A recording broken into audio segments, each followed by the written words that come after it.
ஒரு காலத்தில் ஒரு கிராமத்தில் ஒரு தொப்பி கடைக்காரர் இருந்தார்.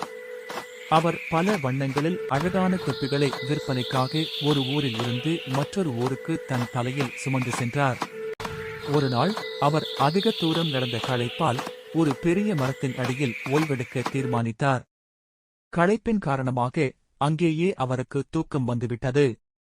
தொப்பிகள் அடங்கிய மூட்டையை தனக்கு பக்கத்தில் வைத்துவிட்டு அவர் நிம்மதியாக தூங்கினார். அந்த மரம் நிறைய குரங்குகள் வசிக்கும் இடம். குரங்குகள் மரத்திலிருந்து கீழே வந்தன. கீழே கிடந்த தொப்பிகள் மூட்டையை அவை ஆராய்ந்தன. உள்ளே இருந்த வண்ண வண்ண தொப்பிகளை பார்த்தவுடன் குரங்குகளுக்கு சந்தோஷம் தாங்கவில்லை. அவை ஒவ்வொரு குரங்காக ஒவ்வொரு தொப்பியை எடுத்து தங்கள் தலையில் மாட்டிக்கொண்டன. அனைத்து குரங்குகளும் தொப்பிகளை மாட்டிக்கொண்டு மீண்டும் மரத்தின் உச்சிக்குச் சென்று மகிழ்ச்சியில் கத்திக்கொண்டு விளையாடத் தொடங்கின. சிறிது நேரம் கழித்து தொப்பிக் கடைக்காரர் கண் விழித்தார். அவர் தொப்பிகள் மூட்டையை பார்த்தபோது உள்ளே தொப்பிகள் இல்லை. உடனே அவர் பதறிப்போய் மேலே அண்ணாந்து பார்த்தார்.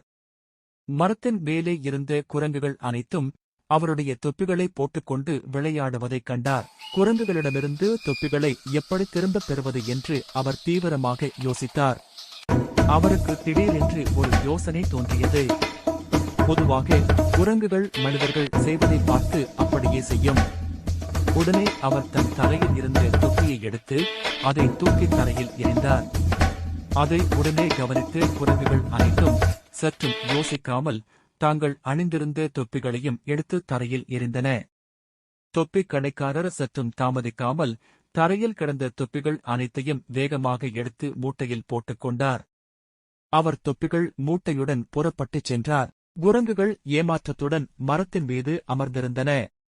நீதி: பிரச்சனைகள் வரும்போது அவசரப்படாமல் புத்திசாலித்தனமாக யோசித்தால் அதற்கான தீர்வை எளிதில் அடையலாம்.